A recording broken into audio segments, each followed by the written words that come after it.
229.266 және 423 сандарының бөлінісінің мәнін табайық.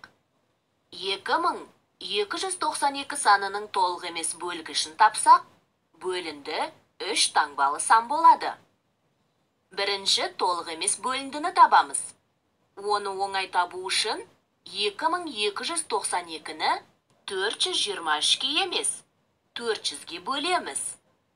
Ол үшін 2000-ді 400-ге бөлеміз. 5 шығады. Бөліндіге 5-ті жазамыз. 5 көбейтілген 423 тең 2115-ке. Қалдықты табамыз. 2292 азайтылған 2115 тең 177-ге. Қалдық бөлгіштен кіші. Демек, бірінші толық емес бөліндіні дұрыс таптық. Оң жаққа 6 цифрын жазамыз.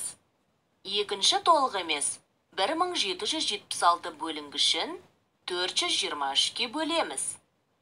Дәл солай қарастырсақ, 1776-ны 400-ге бөлгенде 4 шығады. Бөліндіге 4-ті жазамыз. 4 көбейтілген 423 тең 1692 болады. Қалдықты табамыз. 1776 азайтылған 1692 тең болады 84. Қалдық бөлгіштен кіші.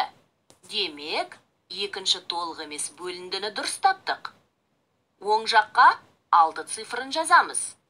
Үшінші толық емес бөлінді тең болады 846 бөлінген 423-ке. Дәл солай қарастырамыз. 800 бөлінген 400 тең 2-ге.